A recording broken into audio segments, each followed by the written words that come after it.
नमस्कार दोस्तों, target with PS Parihar channel में आपका स्वागत है। सुबह की इस वीडियो में ऐसी सूचनाएं होती हैं जो विभिन्न समाचार पत्रों पर छाई हुई होती हैं और विद्यार्थियों के लिए आवश्यक होती हैं।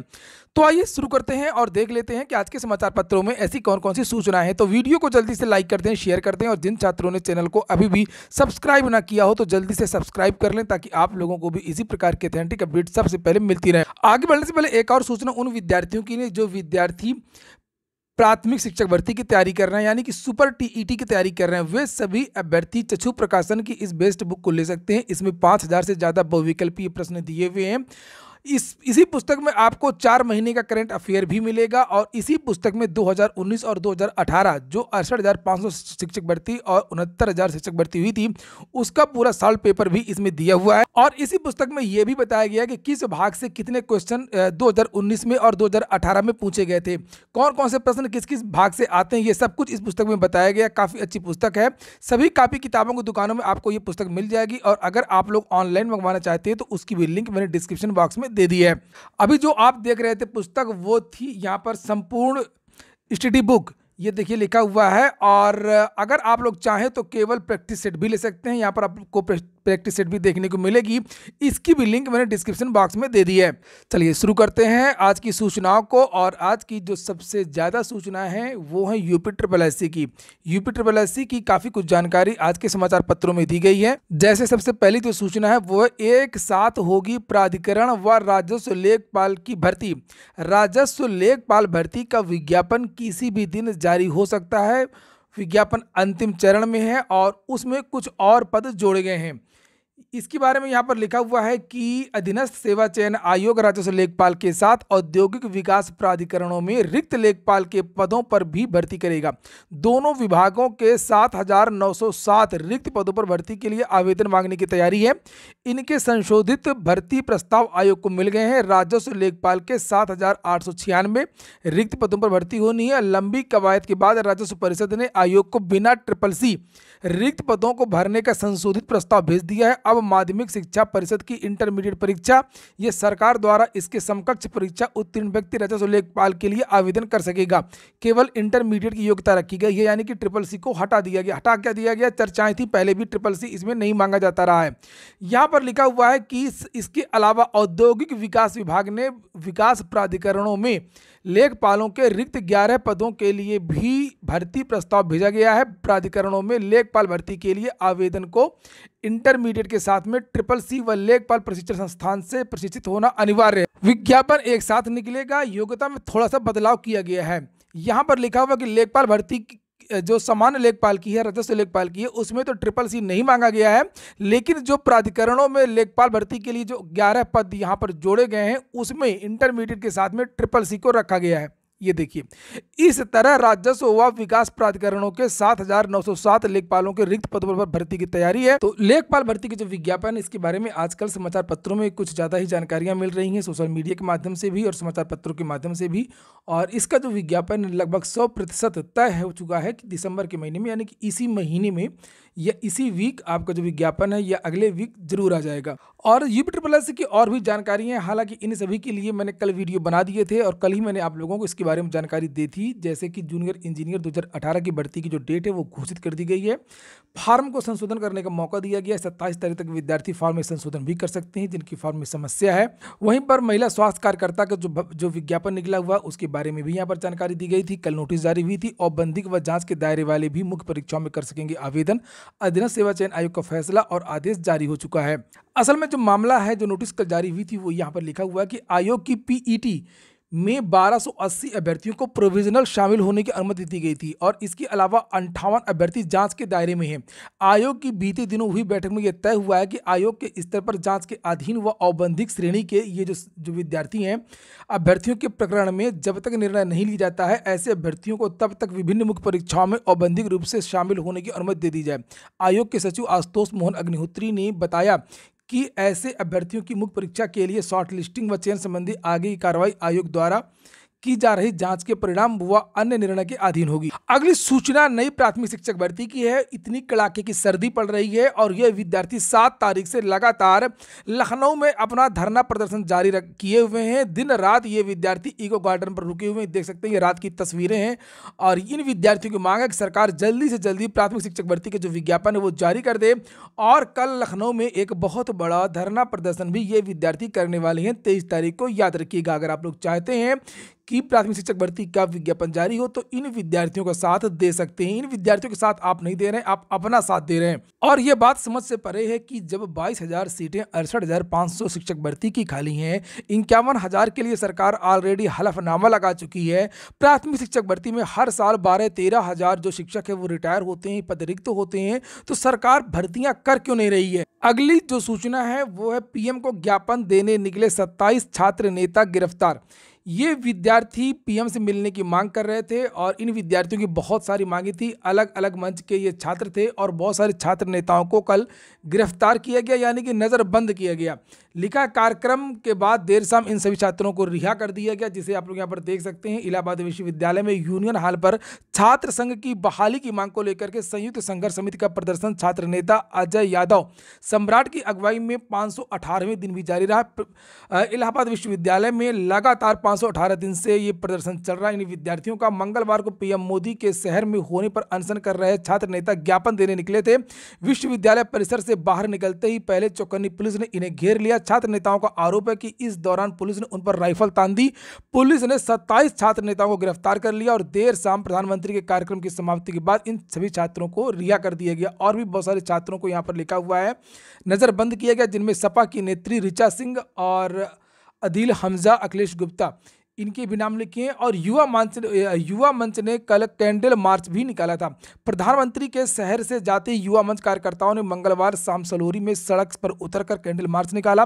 उनका आरोप था कि बालसन चौराहे पर दिन भर प्रदर्शन के दौरान पुलिस प्रशासन ने उनको प्रधानमंत्री से मुलाकात कराने का आश्वासन दिया था। युवा मंच अध्यक्ष अनिल सिंह ने कहा कि रोजगार आंदोलन चला रहे युवाओं से मुलाकात न कराने के पीछे प्रमुख वजह भय है कि कहीं फर्जी आंकड़ों से गढ़ी गई योगी सरकार की छवि न खराब हो जाए। और ये जो तस्वीरें आप लोग देख रहे हैं ये कल के कैंडल मार्च की तस्वीरें हैं जो विद्यार्थियों ने प्रयागराज के सलोरी में निकाली थी और अपना विरोध जताया था। विभिन्न विभागों में रिक्त पदों को भरने के लिए ये आंदोलन प्रयागराज में चलाया जा रहा है और पिछले लगभग 110 दिनों से पत्थर गिरजाघर में ये विद्यार्थी धरना प्रदर्शन कर रहे हैं। अगली सूचना है बैंक में निकली बम्पर भर्ती। भारतीय स्टेट बैंक से 1226 पदों के लिए ये भर्ती निकली हुई है।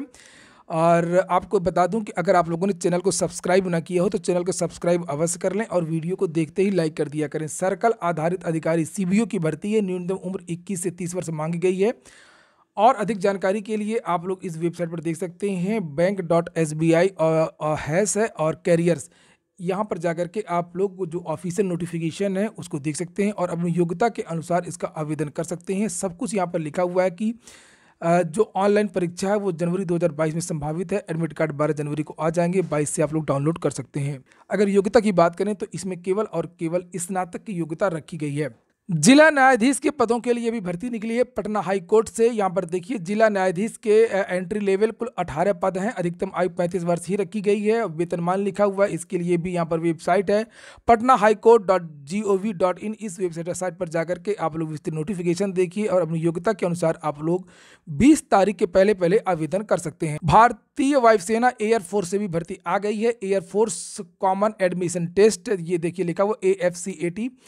फ्लाइंग शाखा व ग्राउंड ड्यूटी दोनों के लिए 317 पदों पर यह भर्ती हो रही है। और 20 से 26 वर्ष, कम से कम 20, ज़्यादा से ज़्यादा 26 वर्ष। और आवेदन शुल्क 250 रुपये। वेबसाइट देख लीजिए कैरियर इंडियन एयरफोर्स .cdac.in। इस वेबसाइट पर जाकर के आप लोग जो है नोटिफिकेशन भी देख सकते हैं और आवेदन भी कर सकते हैं। योग्यता यहाँ पर देख लीजिए लिखी हुई है। मान्यता प्राप्त यूनिवर्सिटी से स्नातक की डिग्री, बैचलर इन इंजीनियरिंग और बैचलर इन टेक्नोलॉजी कोर्स उत्तीर्ण होना चाहिए। और ये वेतनमान लिखा हुआ है। लास्ट डेट है 30 दिसंबर, बहुत कम समय बचा हुआ है। आप आप लोग इसको आवेदन कर सकते हैं। 69,000 शिक्षक भर्ती आरक्षण को लेकर के भी बहुत सारी सूचना है। राष्ट्रीय पिछड़ा वर्ग आयोग पहुंचे अभ्यर्थी, नई दिल्ली स्थित आयोग के कार्यालय पर किया था प्रदर्शन। कल मैंने इसके बारे में एक विस्तृत वीडियो बनाया था और बताया था कि ये इन विद्यार्थियों का ये आरोप है कि 69,000 शिक्षक भर्ती में जो आरक्षण है वो दिया नहीं गया और राष्ट्रीय पिछड़ा वर्ग आयोग ने एक रिपोर्ट दी थी और उसका भी पालन सरकार नहीं कर रही है। एसएससी ने अपना परीक्षा कैलेंडर तो जारी कर ही दिया है और साथ में कल स्टाफ सिलेक्शन कमीशन जो एसएससी का ऑफिशियल ट्विटर हैंडल है वहां से ट्वीट भी किया गया है कि एसएससी एमटीएस नॉन टेक्निकल भर्ती परीक्षा 2021 का नोटिफिकेशन 22 मार्च 2022 को जारी हो जाएगा। इसके लिए 30 अप्रैल 2022 तक आवेदन लिए जाएंगे। एमटीएस टियर 1 सीबीई परीक्षा जून 2022 में होगी। अगली सूचना टीईटी की धांधली को लेकर के है और टीईटी 2 अफसरों को पता था कहां और कैसे पेपर लीक होगा। 2021 समाप्त हो रहा है और 3 राज्यों की जो सरकारें हैं वो टीईटी को लेकर के फंस गई हैं। एक तो राजस्थान सरकार में जो रीट की परीक्षा हुई थी उसको लेकर के विवाद हो गया, उसमें भी बहुत सारी धांधली हुई थी। विद्यार्थियों को बहुत सारे आरोप हैं, जांच चल रहे हैं, परिणाम रोकने की मांग की गई थी लेकिन परिणाम जारी कर दिया गया रीट का। इसी तरीके से महाराष्ट्र टेट में बहुत सारे अधिकारी पकड़े गए हैं, गिरफ्तार किए गए हैं। मेन अधिकारी गिरफ्तार हुए हैं महाराष्ट्र टेट में। वहां पर लगभग 700-800 छात्रों के जो नंबर हैं वो बढ़ाए गए हैं, पैसे लेकर के बढ़ाए गए हैं, इसके साक्ष्य भी मिल चुके हैं। तो वहां की टीईटी भी विवादों में रही है इस साल। और यूपी टीईटी का तो पर्चा ही पूरा लीक हो गया था एक दिन पहले। फिलहाल देखिए क्या लिखा है कि टीईटी का पर्चा लीक कराने के लिए छपाई से लेकर के परीक्षा केंद्र तक पहुंचने की सारी जानकारी बेहद गोपनीय रखी जाती है, पर पूरी प्रक्रिया में शामिल 2 अफसरों को यह पता था कि इस परीक्षा का पर्चा लीक होना है। यह पर्चा कहां से और कैसे लीक कराया जाएगा इस बारे में सब कुछ पहले ही तय हो चुका है। जिन जिलों के 5 परीक्षा केंद्र भी चिन्हित कर लिए गए थे, पर 28 नवंबर को परीक्षा से 3 दिन पहले ही गिरोह ने रणनीति बदल दी और इसके बाद पर्चा केंद्रों तक पहुंचने से पहले ही लीक हो गया। अब तक की पड़ताल के बाद तैयार पहली रिपोर्ट में एसटीएफ ने ऐसे तथ्य लिखे हैं, रिपोर्ट शासन को सौंपी जाएगी। एसटीएफ को पता चला कि परीक्षा के लिए कई सेट में पर्चे तैयार किए गए थे। ऐसा नहीं है, इसकी बुनियाद बहुत पहले ही रखी जा चुकी थी। योगी सरकार ने असल में 69,000 शिक्षक भर्ती, एलटी ग्रेड शिक्षक भर्ती, 68,500 शिक्षक भर्ती में जो भी जिम्मेदार अधिकारी थे या शिक्षा माफिया थे, नकल माफिया थे, आप लोगों ने बहुत सारे लोगों के नाम सुने होंगे 69,000 शिक्षक भर्ती में माफियाओं के, उन सबकी जमानत हो गई और कोई बड़ी कार्रवाई नहीं हुई। किसी भी अधिकारी के खिलाफ कोई अधिकारी आज तक जेल गया ही नहीं है, उसको सजा नहीं हुई है। इसीलिए इन अधिकारियों का जो है मनोबल ऊंचा हो चुका था, शिक्षा माफियाओं का मनोबल ऊंचा हो चुका था। जो शिक्षा माफिया थे उनको लगता ही नहीं था कि भर्ती ये निरस्त हो सकती है या उनके खिलाफ कोई कार्रवाई हो सकती है या तो एक आध लोगों के खिलाफ कार्रवाई होगी, और यही कारण है कि आज टीईटी की ये स्थिति हो गई थी। इसी तरीके की जो स्थिति है वो महाराष्ट्र के बारे में भी यहाँ समाचार पत्रों में दिया हुआ कि महाराष्ट्र शिक्षक पात्रता परीक्षा 2018 में फर्जीवाड़ा करने के आरोप में पुलिस ने 17 दिसंबर को अभी Maharashtra state counselling of examination के पूर्व कमिश्नर तुकाराम सुपे को गिरफ्तार कर लिया है। सुपे के घर पर हुई छापेमारी के दौरान 1.5 करोड़ रुपए नकद मिल गए हैं, कई किलो सोना मिला हुआ जब्त किया गया है। टीईटी परीक्षा में 800 उम्मीदवारों के नंबर बढ़ाने के लिए राज्य शिक्षा परिषद के आयुक्त तुकाराम सुपे और शिक्षा विभाग के तकनीकी सलाहकार अभिषेक सावरिकर को 4 करोड़ 20 लाख रुपए दिए जाने की जानकारी पुलिस को मिली है। तो इस तरीके का भ्रष्टाचार होता है और विद्यार्थी ठगे जाते हैं। जो विद्यार्थी पढ़ाई करने वाले होते हैं, योग्य होते हैं। वहीं पर यहाँ पर जो रीट की परीक्षा हुई थी राजस्थान की, उसके बारे में भी यहाँ पर लिखी हुई है कि बहुत सारे पेपर लीक और साल्वर गैंग के आरोप लगे थे और इसका जो है परिणाम रोकने की बात की गई थी, लेकिन राजस्थान बोर्ड ने जल्दबाजी में 36 दिनों के अंदर परिणाम जारी करके सबको चौंका दिया। जांच के बाद परीक्षा के रिजल्ट जारी करने पर सवाल उठ रहे हैं। भाजपा ने कहा है कि जल्दबाजी में रिजल्ट जारी करके बोर्ड ने पेपर लीक मामले में स्वयं की संलिप्तता पर लीपापोती। और अंतिम सूचना है माध्यमिक शिक्षा सेवा चयन बोर्ड की भर्ती टीजीटी और पीजीटी की लिखा 10 जनवरी से पहले साक्षात्कार मुश्किल। माध्यमिक शिक्षा सेवा चयन बोर्ड की बहुत सारी पुरानी भर्तियां भी हैं जो अभी तक कंप्लीट नहीं हो पाई हैं। लेखा प्रदेश के आधे से ज्यादा अशासकीय सहायता प्राप्त एडेड माध्यमिक विद्यालय प्रधानाचार्यों की कमी से जूझ रहे हैं और यह कमी दूर करने के लिए उत्तर प्रदेश माध्यमिक शिक्षा सेवा चयन बोर्ड भर्ती प्रक्रिया में जुटा हुआ, लेकिन वर्ष 2013 के भर्ती विज्ञापन में साक्षात्कार 10 जनवरी से पहले शुरू करा पाना मुश्किल है। चयन बोर्ड अभी वर्ष 2011 की प्रधानाचार्य भर्ती के शेष 6 मंडलों का परिणाम तैयार करा रहा है, जिसकी प्रक्रिया दिसंबर तक पूरी होने की उम्मीद है। यहाँ पर लिखा हुआ कि ऐसे में 2011 का भर्ती परिणाम तैयार किए जाने के बाद ही 2013 का साक्षात्कार शुरू की जाने की संभावना है। चयन बोर्ड के उप सचिव नवल किशोर के मुताबिक 31 जनवरी तक साक्षात्कार की जो प्रक्रिया वो पूरी करा ली जाएगी। वहीं पर नई शिक्षक भर्ती की अगर हम लोग बात करें तो यहाँ पर ये तस्वीरें देख सकते हैं। प्रतियोगी छात्र मोर्चा की तरफ से उत्तर प्रदेश के कैबिनेट मंत्री सिद्धार्थ नाथ सिंह को यह ज्ञापन दिया गया, जिसमें LT, GIC, TGT, PGT और EWS की जो है यहाँ पर मांग की गई है कि EWS के जो छात्र हैं उनको आयु सीमा में छूट दी जाए और TGT, PGT का जो विज्ञापन है वो जल्द से जल्द निकालने के लिए निर्देशित करें। यहाँ पर आप लोग इस ज्ञापन को देख सकते हैं। ये देखिए, ये ज्ञापन है और इसमें ये तीनों जो मांगे हैं वो रखी गई हैं। इसके पहले भी प्रतियोगी छात्र मोर्चा की तरफ से चयन बोर्ड में प्रदर्शन किया गया था और चयन बोर्ड का ये कहना था कि अधिसूचना के पहले TGT, PGT के जो विज्ञापन है वो जारी कर दिया जाएगा। तो ये हो गया आज का वीडियो अगर आपको अच्छा लगा हो तो वीडियो को लाइक कर दें। जिन छात्रों ने चैनल को अभी भी सब्सक्राइब ना किया, सब्सक्राइब कर लें। पूरा वीडियो सुनने के लिए बहुत बहुत धन्यवाद।